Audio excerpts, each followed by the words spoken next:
Bendiciones, gloria a Dios. Bueno, los muchachos están como que cansados, amén. Amén. Espero que ustedes no estén así. ¿Vamos a estar puestos de pie? ¿Hacer ejercicio? No. Ni en la casa de Dios. Ok. Abran sus Biblias al libro de Filipenses, capítulo 3. Le damos la bienvenida a todos si nos están visitando hoy. Bienvenidos. Le amamos en el Señor.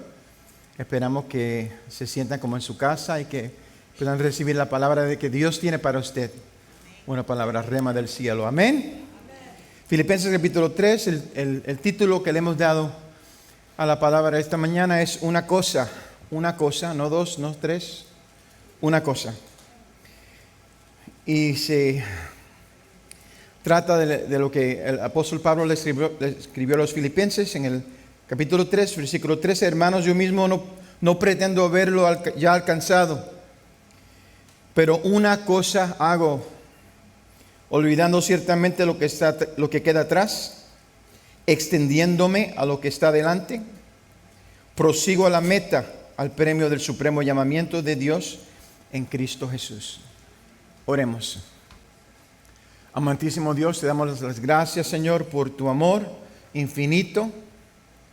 Te pedimos, Padre, que te muevas, Señor, esta mañana a través de tu palabra. Tú reconoces, Señor, lo que tenemos que oír de ti, Señor. Las necesidades que tenemos, los cambios que tenemos que hacer, las cosas que tenemos que rendirte a ti, Señor. Habla a través de tu Espíritu. Nos inclinamos, Señor, frente a ti, Señor, para oír lo que tú quieres decirnos, Señor. Quita todo lo que impida, Señor, lo que tú quieras decir. Todo eso te lo pedimos en el dulce nombre de nuestro único Señor y Salvador, Jesucristo. Amén y amén. Si pueden, pueden sentarse. El equipo técnico, si me puede prender esta pantalla que está aquí adelante, porque no tenemos el reloj y puede que yo predique por 3 horas aquí. Amén.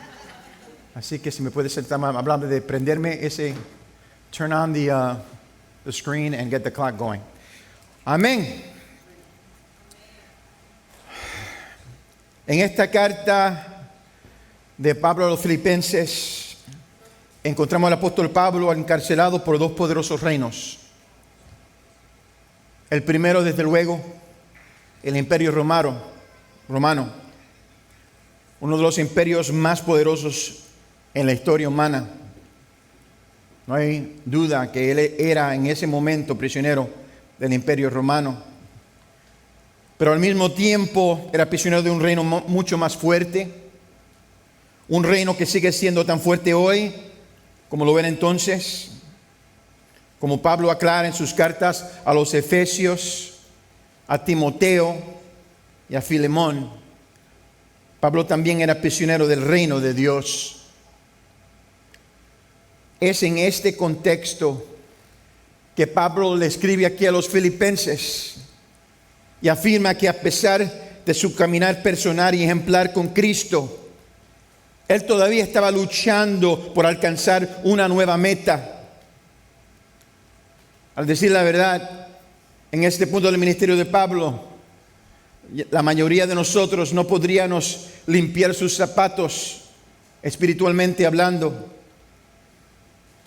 Pero como quiera, Él no permite que su intimidad con Dios o su madurez lo vuelva complaciente con su progreso. Algo que nosotros tenemos que tener mucha cuenta y fijarnos en eso. Hay muchos, ¿verdad?, que servimos al Señor por varios años y llegamos a un punto a donde estamos tan contentos con nosotros mismos. Y nos convertimos, estamos complacientes en cómo estamos. Pero en Pablo quedaba un deseo de seguir hacia adelante, buscando a Dios para perfeccionar lo que Dios mismo ya había comenzado a hacer en su vida. Esta es la cosa a la que Pablo se refiere en nuestro pasaje clave esta mañana, cuando dice, pero una cosa hago. La clave, amados hermanos, para entender lo que aquí se dice, requiere que subordinemos la frase una cosa con la palabra hago. Es decir, en vez de mentalmente decir una cosa hago una cosa. Hago una cosa. Es sumamente importante, amados, tener en cuenta que Pablo no dice aquí que hay una cosa en la que creo, una cosa que importa, o hay una cosa de la cual vale la pena hablar. No podemos, amados, simplemente hablar interminablemente sobre algo o pensar en ello. Si se va a hacer, eventualmente tenemos que, ¿verdad?, hacerlo, sea lo que sea. Y una vez que comenzamos, tenemos que buscar de Dios que nos dé la disciplina, la fuerza de carácter, la habilidad de sostener el dolor por el cual quizás tendremos que pasar para hacer lo que Dios nos está mandando hacer. Le puedo decir algo, simplemente he estado sirviendo al Señor por muchos años. Y típicamente en esta vida que yo he tenido experimentado con el Señor, Él típicamente no me pide hacer cosas que son fáciles. Las cosas que no me van a doler, que no me van a molestar. Porque Dios no quiere que me acomode. Él siempre ha querido que crezca, que madure, que haya un cambio. Amado hermano, no podemos, ¿verdad?, controlar cómo usted vino aquí, pero sí podemos, ¿verdad?, impactar cómo salen. El pasado no se puede cambiar, pero el presente y el futuro está en dos manos, en las manos de nosotros y en las manos de Dios.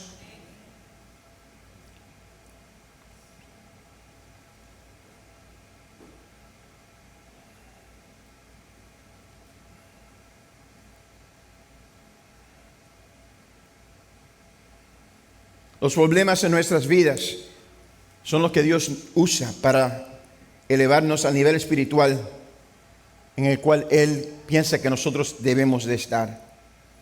El problema es que nunca llegamos a implementar realmente los cambios. Eso nos lleva al primer punto de esta mañana, y es identificando lo que es esa cosa. Dicen una cosa hago, pero ¿qué es?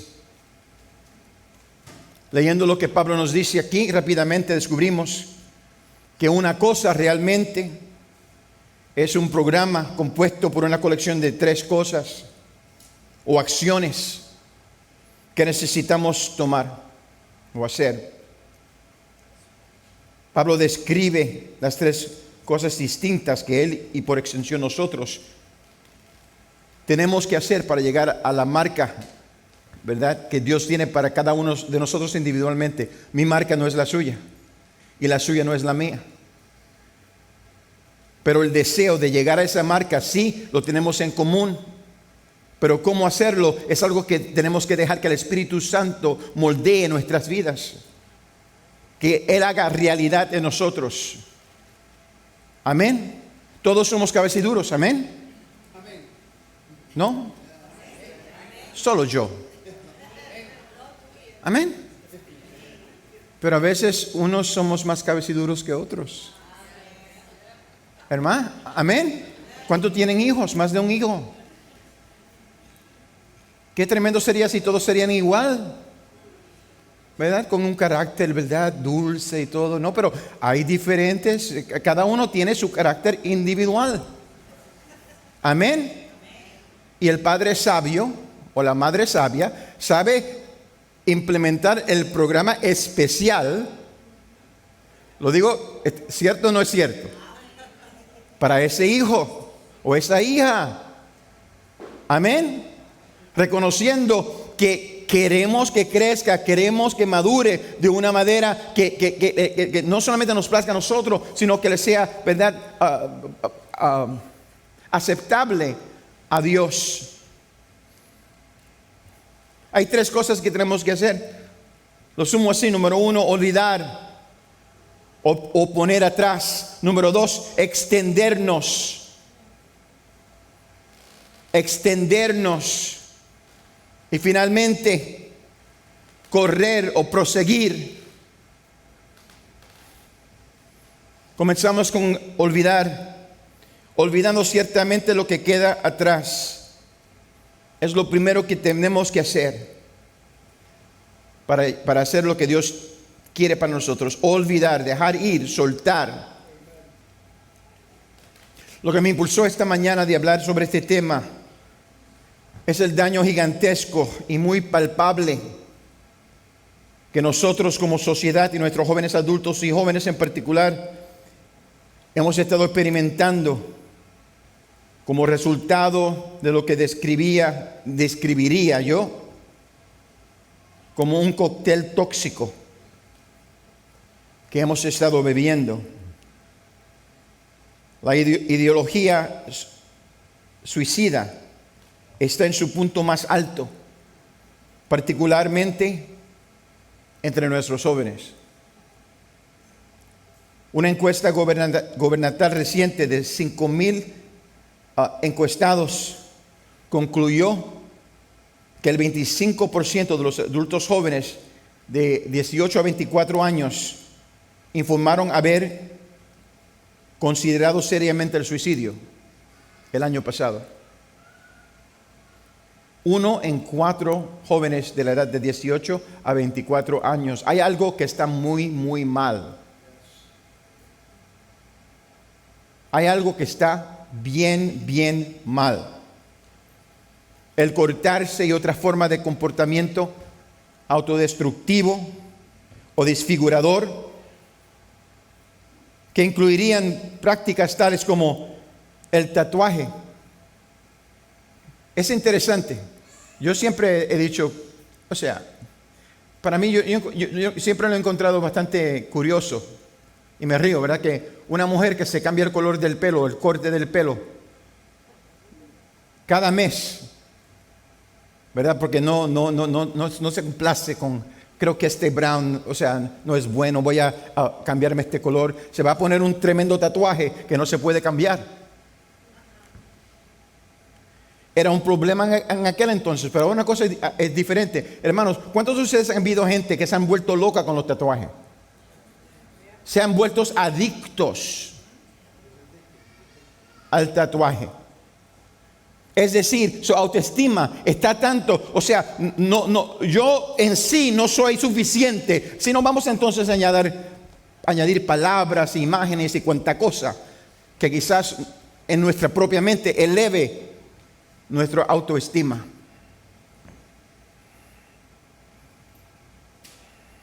Una autoestima que originalmente fue formado por Dios, pero no como lo hemos cambiado.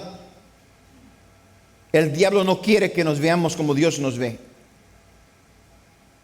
Puede que seamos lo suficientemente buenos para Dios, pero el diablo nos hace creer que no somos lo suficientemente buenos para nosotros mismos, ni para los que nos rodean. Esos pensamientos negativos sobre nosotros mismos han sido impulsados básicamente por 3 cosas. Y eso fue lo que me trajo aquí. Número 1, en primer lugar, por supuesto, creo que no tengo que ni decirlo, pero lo primero son las redes sociales. El contacto de seres humanos con otros seres humanos a través de la técnica electrónica ha aumentado el contacto de lo que sería quizás unos miles en nuestra vida a millones de gente. La mayoría, la cual no conocemos, no sabemos ni si son reales. Plataformas como Instagram y TikTok, Snapchat, digo en español Snapchat, TikTok. Para nosotros los que son un poquito más, ¿verdad?, maduros, Facebook. En segundo lugar, respuestas profilácticas irracionales establecidos por el gobierno respuestas imitadas por tantos otros gobiernos a través de todo el mundo, que optaron por seguir tontamente nuestro ejemplo en su inútil intento de frenar de alguna manera la propagación y el daño causado por COVID. Amados, yo no sé si ustedes han visto mi página legal, pero tengo una área dedicada al COVID. Y he estado leyendo estudios tras estudio técnico, científico, no generalmente de este país, porque este país se ha dedicado a el completo descanso de su mente. En Inglaterra no dejan que los niños ahora tomen la vacuna. ¡Qué sorpresa! Cuando estudio tras estudio estaba estableciendo que no es de beneficio cuando se analiza.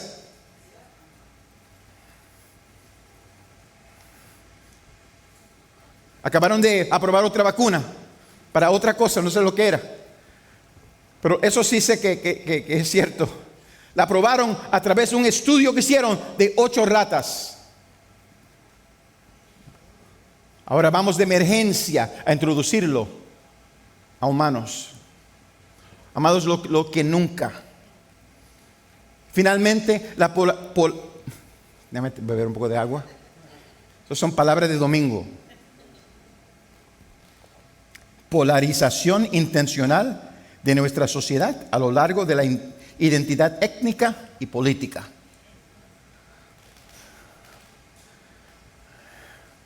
Qué interesante. Amado, yo nunca he experimentado más racismo de la que yo ahora experimento, no en el mundo, sino en las redes sociales y en las noticias. Yo he experimentado personalmente. ¿Cuántos aquí han experimentado algún tipo de prejuicio? Eso para mí es interesante. Pensé que cuando me convertí en abogado iba a cambiar. Cambió un poquito. De vez en cuando reconocen, es un abogado, él es diferente. No, soy el mismo puertorriqueño que era ayer. Excepto ahora tengo unas letras detrás de mi nombre y un conocimiento que me ayuda a entender un poquito cómo bregar con las cosas que tengo que bregar. Pero una cosa sí sé, el concepto de Dios de mí no ha cambiado. Porque mi Dios es el mismo ayer y hoy y por todos los siglos. Él me amó ayer, antes del doctorado, y me ama hoy, igualmente después del doctorado. Pero ¿qué está haciendo la sociedad? Está levantando uno contra otro.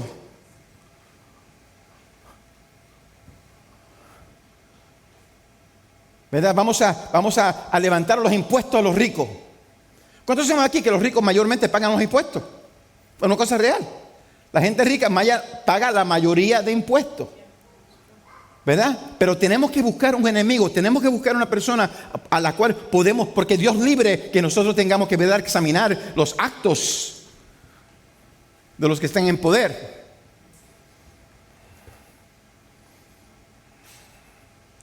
Maldito el hombre que confía en hombre. Por eso soy independiente. ¿Por qué? Porque no confío en ninguno ni en el otro. ¿Por qué? Porque todos son mentirosos. Pero sí uno que no es mentiroso, y ese es Jesucristo. Amén. Él dice, conoceréis la verdad y la verdad os libertará. Pero también dice, yo soy el camino, la verdad y la vida. En el cristianismo, la verdad no es un concepto, es una persona, y esa persona es Jesús. Y todo lo medimos a través de esas gafas espirituales. Teniendo la mente de Jesús. Este cóctel tóxico ha promovido un nivel mortal de aislamiento social como el mundo nunca ha visto. Es el polo opuesto de eclesía, que es lo que Dios ha establecido para ayudar a formar el reino de Dios aquí en la tierra. La gente fueron encarceladas en sus casas, tapándose la boca, la nariz y la cara, para que no pudieran ni no podían respirar ni hablar claramente, ni que sean claramente identificadas sus caras. Todo con la aparente esperanza de que a larga distancia tampoco serían capaces de pensar con claridad. Todo esto para poder promover una nueva ideología satánica, introducida sigilosamente,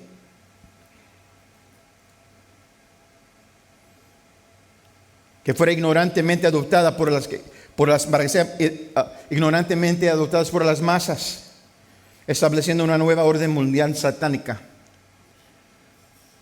Puedo seguir con esto. El punto es que los Estados Unidos, como cada uno de nosotros individualmente, estamos siendo empujados a un lugar donde estamos perdiendo nuestras mentes colectivas, en un complot satánico diseñado para asegurar que también perdamos nuestras almas colectivas. Jesús, en cambio, nos dice en 2 de Pedro capítulo 3, versículo 9, el Señor no quiere que nadie se pierda, sino que todos procedan al arrepentimiento.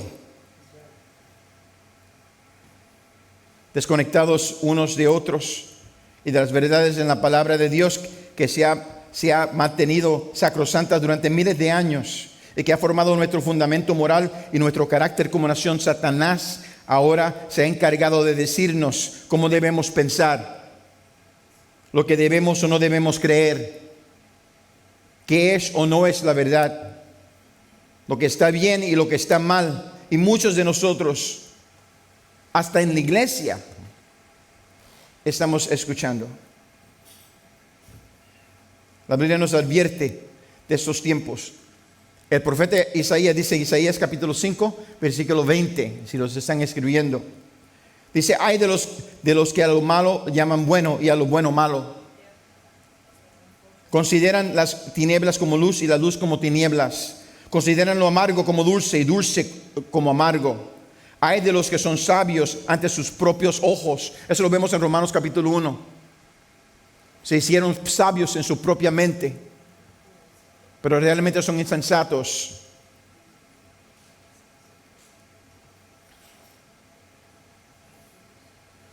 Y de los que son prudentes según ellos mismos. En su segunda carta a Timoteo, Pablo lo anima.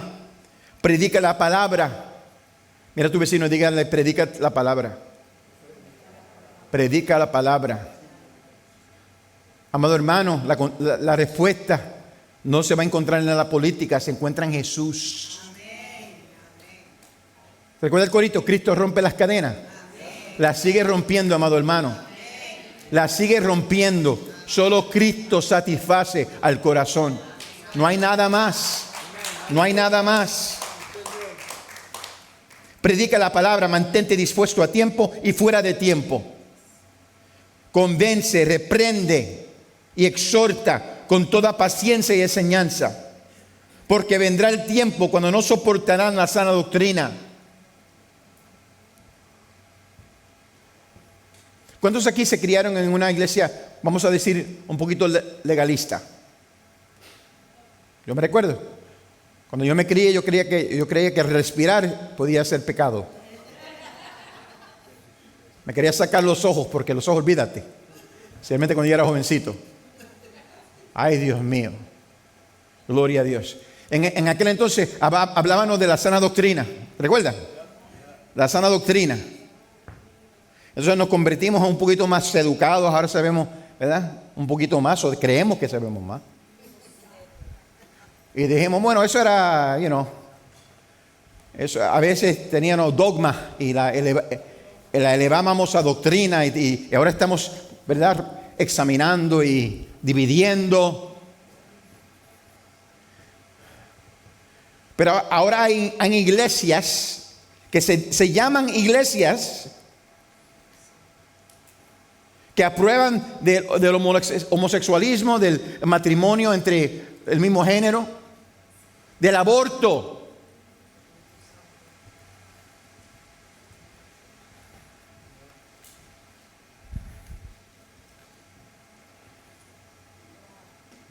Nos quedamos callados. Señor, reprenda al diablo. Mi Dios es el dador de vida. Ay, pero qué de incesto y de cuando abusan. Es terrible. Pero yo conozco a una esposa de un pastor que es una líder de alabanza por años, muchacha preciosa. Una esposa tremenda de un pastor. Ella también está pastoreando con su esposo. No digo su nombre porque ella no sabe. Ella fue producto de incesto. Pero un pastor decidió acercarse a la muchachita y cuando dio a luz, adoptó inmediatamente a la niña. Y se crió como hija del pastor. Dios tiene todo bajo control. ¿Me están oyendo? Gloria a Dios. Lo que el diablo hace para hacer mal, Dios lo convierte para el bien.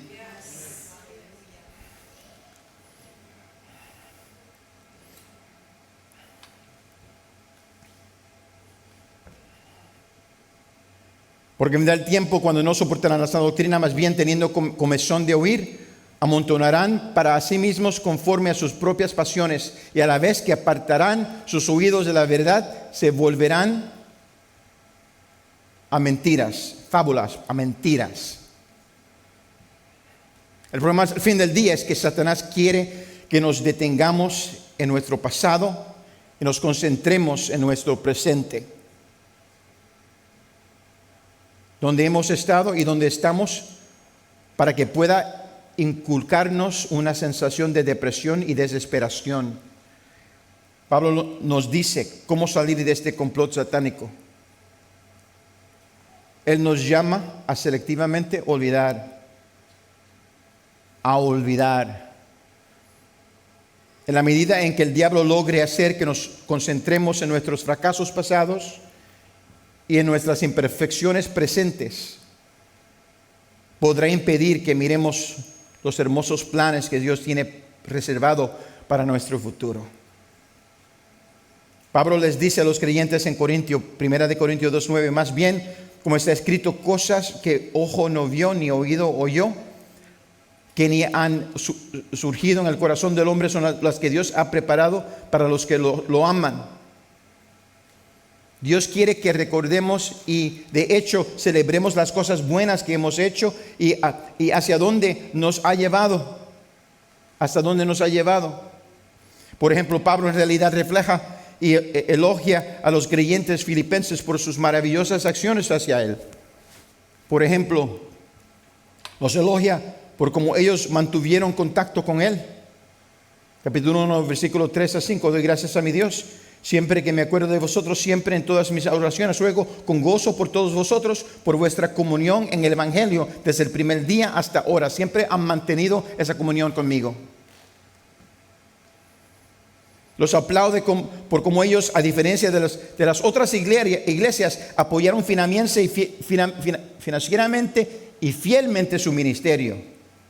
Capítulo 4, comenzando con el versículo 14. Sin embargo, bien hicisteis en participar conmigo en mi tribulación, y sabéis también vosotros, filipenses, que al principio de la predicación del Evangelio, cuando partí de Macedonia, ninguna iglesia participó conmigo en razón de dar y recibir, sino vosotros únicamente. Pues aún a Tesalónica me enviasteis una y otra vez para mis necesidades. Él no solamente aplaude su fidelidad financiera, sino que luego los bendice por su fiel apoyo a él, de él y del Evangelio. Aquí es donde declara el versículo que muchos de nosotros percibimos erróneamente como una promesa abierta de Dios para bendecir a todos, independientemente de cómo apoyemos al ministerio. Es en el contexto de su apoyo del apoyo ministerial del apóstol Pablo, en cual él dice: mi Dios pues suplirá todo lo que os falta conforme a sus riquezas en gloria en Cristo Jesús. Pablo entonces elogió a aquellos que trabajaron y lo ayudaron en el ministerio. Eso incluiría tanto a su espiritual Timoteo, versículo 19 y 24, que les enviaría a ellos como su compañero soldado, Epafrodito, el mismo filipense que le había enviado a él para atender sus necesidades físicas y financieras. Él lo envía de regreso diciendo: recibido pues el Señor con todo gozo y tened en estima a los que son como Él, porque por la obra de Cristo estuvo próximo a la muerte, exponiendo su vida para suplir lo que os faltaba en vuestro servicio por mí. Sin duda, amados hermanos, hay cosas que tenemos que recordar, pero también hay cosas que tenemos que olvidar, cosas que tenemos que dejar atrás. Por ejemplo, el apóstol Pablo deja atrás su alto estatus religioso entre los judíos y sus logros pasados.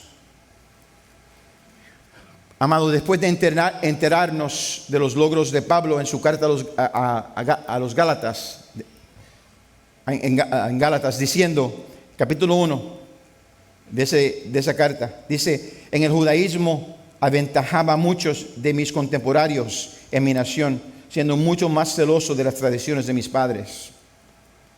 Pablo ahora escribe algo diferente a los filipenses. Terminó lidiando con esos elogios en su carta, en esta carta, diciendo esto. Capítulo 3, versículo 7. Pero cuántas cosas eran para mi ganancia, las he estimado como pérdida por el amor de Cristo. Y ciertamente aún estimo todas las cosas como pérdida, estiércol, por la excelencia del conocimiento de Cristo Jesús mi Señor. Por amor a Él lo he perdido todo y lo tengo por basura. Es interesante, lo he perdido todo, pero lo tengo por basura también. No es que lo he perdido todo y ahora me estoy quejando. Ay, ahora estoy pobre. Lo perdí, no me importa.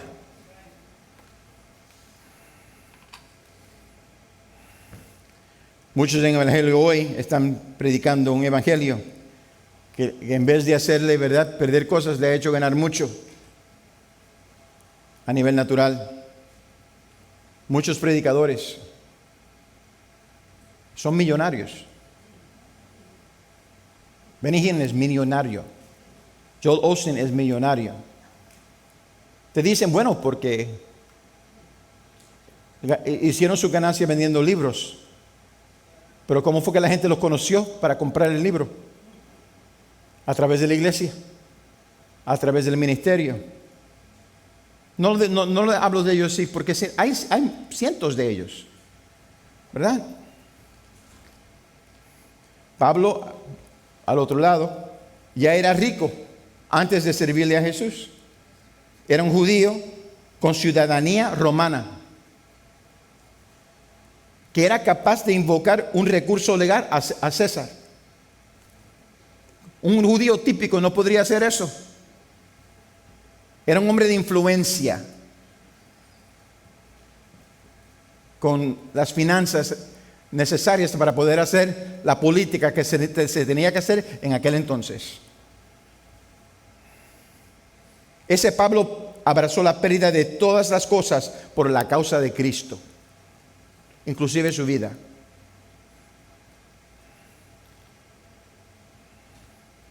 Pero él también tenía cosas que tenía que dejar atrás si quería alcanzar esta alta meta con Cristo. Todos tenemos que hacer un inventario de nuestra vida, dejar atrás ciertas cosas que el Espíritu Santo ha estado señalando en nuestras vidas.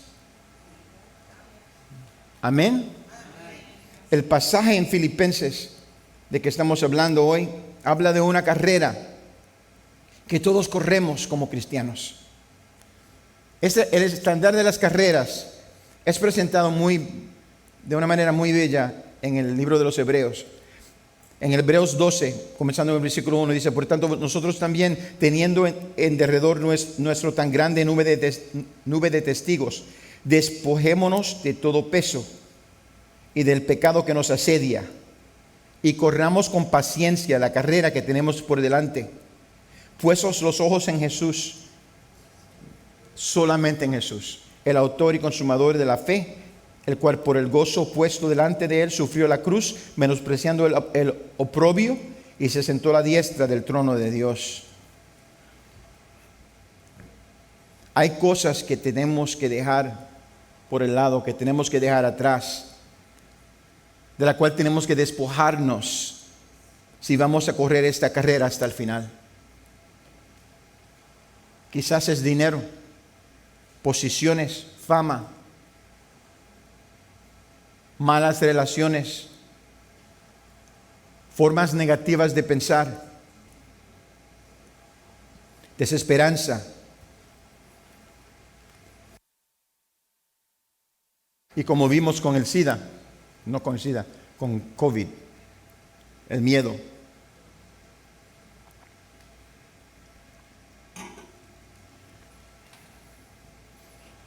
No corremos, cuando vamos a correr, a correr en una carrera, no nos ponemos mucha ropa. Un amigo mío, algunos los conoce, Daniel, él estaba predicando una vez acerca de ese pasaje, y mientras predicaba comenzó como que ay, hace calor aquí, se quitó la corbata. Ay no, todavía tengo calor, se quitó la chaqueta. Entonces se quitó la camisa, se quitó los pantalones. Tenía esos shorts de gym y una camiseta. Se quitó los zapatos y se puso unos tenis. Y digo, si voy a correr, tengo que correr así. Y hay cosas de la cual me tengo que despojar. ¿Por qué? Porque aunque me ayuden en otro aspecto, me debilita con respecto a la carrera.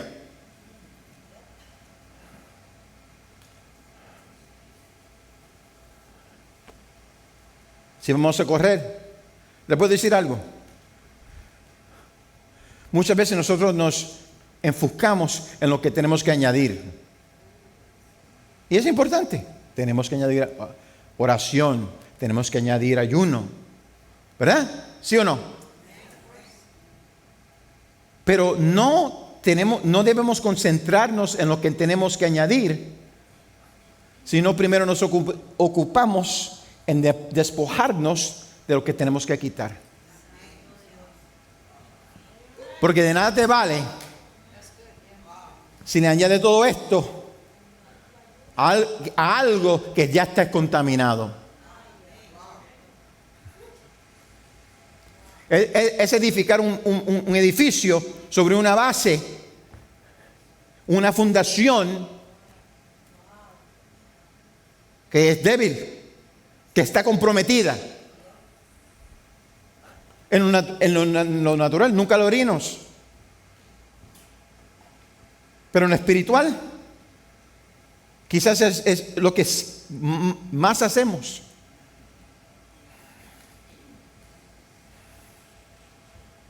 Pero el cristianismo nos va a costar. Nos va a costar. Tenemos que despojarnos de estas cosas. Amados, si su cristianismo no le ha costado nada, probablemente sea porque no vale nada. Voy a repetirlo. Si su cristianismo no le ha costado nada, por eso a veces le caigo encima un poquito a Joel Osteen, porque nunca me olvidé de esa entrevista que tuvo con Larry King. Cuando Larry King le hizo la pregunta, ¿es difícil ser cristiano? Y Joel Osteen contesta, no. Yo dije, ¿pero en qué planeta? ¿En qué planeta? Es la respuesta. Larry King, judío, sabía la respuesta. Él estaba obviamente esperando que iba a decir, sí, es difícil y hay mucha. Hasta los judíos saben, los judíos ortodoxos, amigos míos, declaran ahora que la persecución no es contra ellos, es contra los cristianos. Y lo dice siendo judío, siendo el enfoque de persecución de imperio tras imperio a través de miles de años. Y todavía existen. ¿Por qué? Porque Dios todavía los cuida. Porque Él tiene la promesa, Él todavía tiene la promesa para ellos. Y nosotros lo que ya hemos recibido, esa promesa que reconocemos.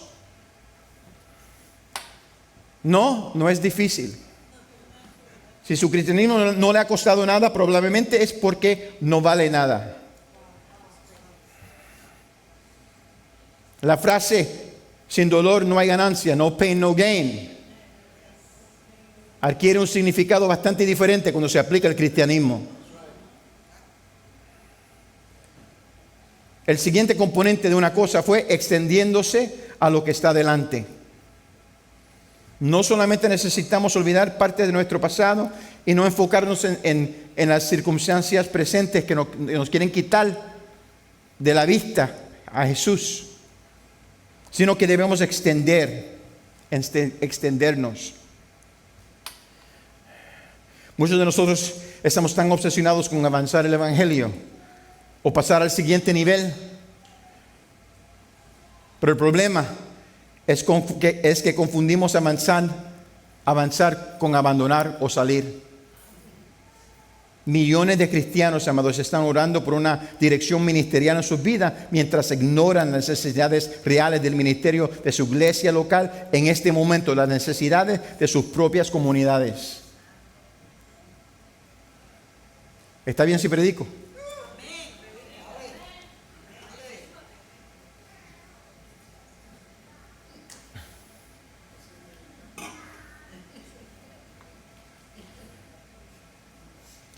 Después de la pandemia, la mayoría de las iglesias se reducieron en tamaño por un promedio de 30%. Y en consecuencia, los diezmos y las ofrendas igualmente han disminuido. Eso representa aproximadamente unos 10, estoy hablando de la ciencia del evangelio, porque nosotros, ¿verdad?, siempre tenemos clases y estudios de todo. Eso representa aproximadamente 10 años o más de trabajo pastoral extremadamente duro para la mayoría de la iglesia. El perder 30% del crecimiento de una iglesia. Imagina retroceder en lo que hace profesionalmente, en lo que has estado construyendo en tu vida, para perder más de una década de tu arduo trabajo. Como resultado, obviamente, muchos pastores están deprimidos y tienen que trabajar más duro hoy que nunca, sacrificándose aún más y a sí mismos y a sus familias con la esperanza de que alguien trabaje junto a ellos para ayudarlos a reconstruir. Necesitando desesperadamente algún grado de afirmación humana y apoyo que sea más que emocional. Unos 5 años atrás, un pastor escribió algo. El nombre del pastor era Julio César Silva. Era el superintendente de las Asambleas de Dios de Brasil, que en el 17 de septiembre del año 2017 se suicidó.